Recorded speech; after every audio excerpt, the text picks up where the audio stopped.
Melanie Mandela Soto, lahir pada tanggal 22 Februari 2011. Kini mungkin berusia 13 tahun pada saat kejadian ini.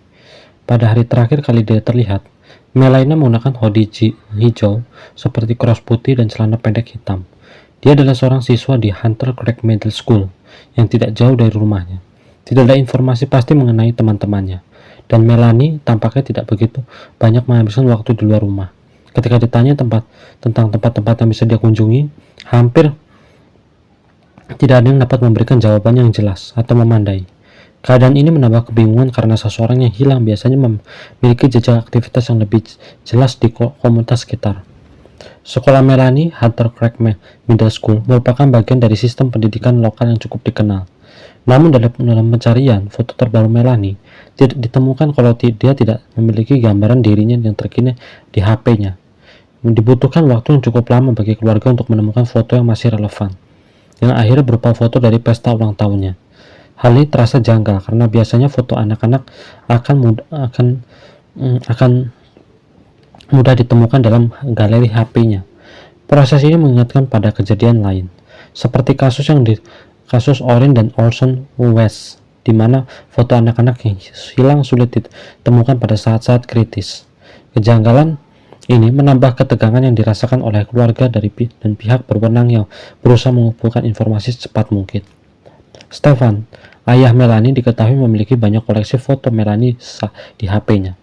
Namun, anehnya foto-foto ini tidak segera ditunjukkan kepada polisi ketika diminta. Beberapa pertanyaan muncul. Salah satunya terkait dengan kejadian di mana Stefan secara tidak sengaja mereset ponselnya ke pengaturan pabrik pada hari Melanie menghilang. Meskipun sebagian besar foto dan video yang hilang berhasil dipulihkan, pertanyaan tentang muncul apakah ini alasan mengapa foto Melanie sulit ditemukan. Polisi menyelidiki kemungkinan kalau penghapusan foto-foto ini bukanlah kecelakaan, namun tanpa bukti lebih lanjut, mereka harus terus menggali lebih dalam. Selain itu, Stefani diketahui melakukan pencarian foto lewat media sosial dan mengirimkan melalui airdrops. Meskipun seharusnya foto-foto tersebut sudah ada di HP-nya, ini menambah spekulasi dari kalangan keluarga dan penyidik yang merasa bahwa ada sesuatu yang disembunyikan. Beberapa rekan Stefan juga mengungkapkan bahwa ia tampak sangat cemas selama berhari-hari setelah Melanie menghilang, tetapi tidak banyak yang berbicara tentang kejadian itu. Seiring berjalannya waktu, beberapa orang mulai meragukan bahwa Stefan sepenuhnya berterus terang tentang apa yang telah terjadi. Selain Stefan, ada laporan menyebutkan kalau beberapa teman dekat keluarga merasa ada perubahan dalam sikap Stefan selama beberapa minggu sebelum kejadian putrinya menghilang. Mereka mengingatkan kalau ia tampak lebih tertutup, jarang berbicara tentang putrinya, dan seringkali terlihat bingung saat diminta untuk memberikan informasi lebih lanjut tentang keseharian Melanie. Hal ini menambahkan rasa curiga di kalangan mereka yang merasa bahwa ada sesuatu nggak biasa. Bahkan ada tetangga mereka yang ada yang mengingatkan kalau pada beberapa kesempatan itu, Stefan lebih sering mengunci pintu rumah dan menghindari kontak sosial dengan orang luar. Pihak berwenang yang terus berusaha bekerja keras untuk mengungkapkan misteri ini juga mengungkapkan kekhawatiran mereka tentang kurangnya petunjuk yang jelas mengenai keberadaan Melanie. Semua pencarian yang dilakukan, baik melalui jalur darat maupun teknologi, bahkan memberikan hasil yang memuaskan. Dalam upaya mencari jejak lebih lanjut, mereka mulai memeriksa rekaman kamera pengawas di sekitar sekolah dan lingkungan rumah Melanie, berharap menemukan sesuatu yang bisa mengarah pada pemecahan kasus itu. Sementara di medsos, keluarga Melanie mencoba untuk tetap positif dan berharap agar putri mereka ditemukan dengan selamat. Mereka menerima dukungan besar dari teman-teman dan masyarakat yang sekitar yang merasa prihatin. Namun ketidakpastian yang terus berlanjut menambah kesedihan mereka. Keluarga juga merasa bahwa penyelidikan ini berjalan terus lambat, sementara waktu terus berjalan tanpa jawaban yang pasti. Orang tua Melanie bertekad untuk terus mencari dan tidak berhenti berusaha. Meskipun semakin banyak pertanyaan yang muncul tentang apa yang sebenarnya terjadi pada hari Melanie menghilang, seiring berjalannya waktu, penyelidik ini semakin rumit dengan semakin banyaknya spekulasi yang muncul.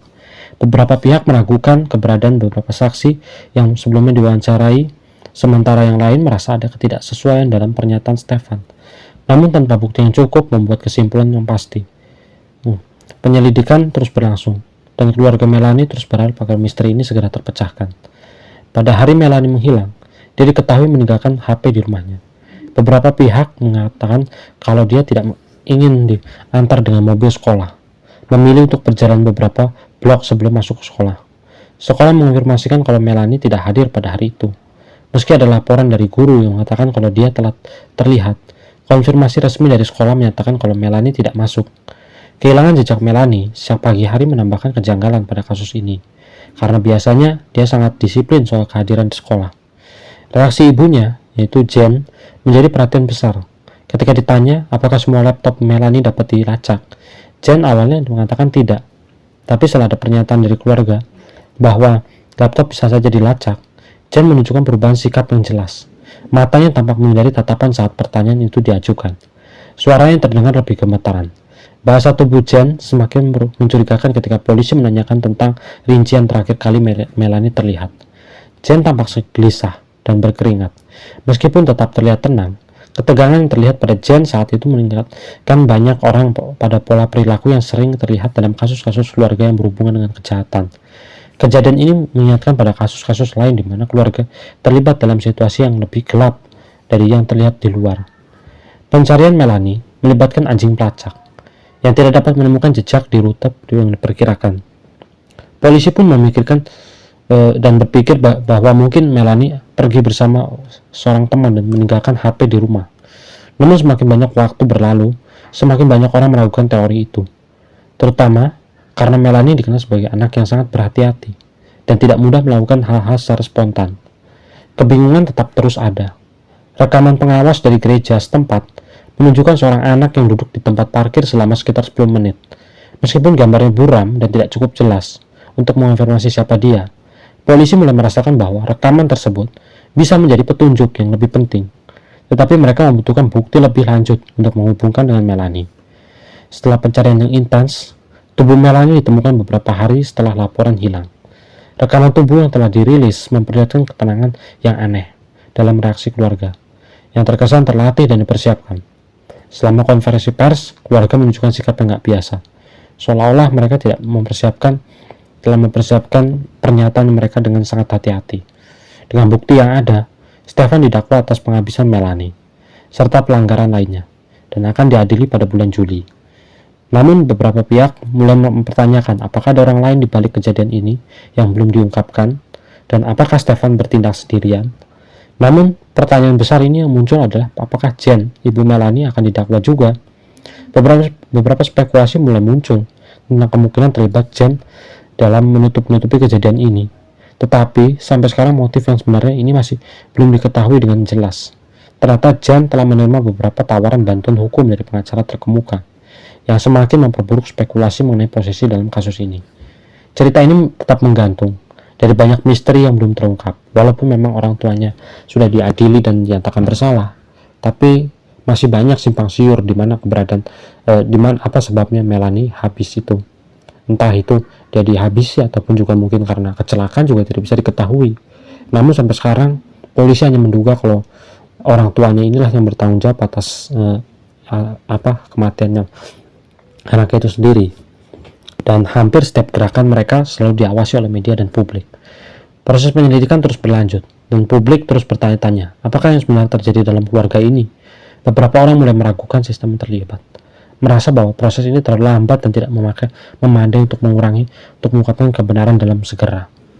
Meskipun demikian, semakin banyak orang berharap agar keadilan bagi Melanie terus ditegakkan, dan bahwa setiap petunjuk kecil yang menjadi langkah untuk menunjukkan pengungkapan kejadian yang sebenarnya. Namun dengan setiap hari yang berlalu, teka-teki ini semakin membingungkan, meninggalkan banyak pihak dari pertanyaan yang belum terjawab.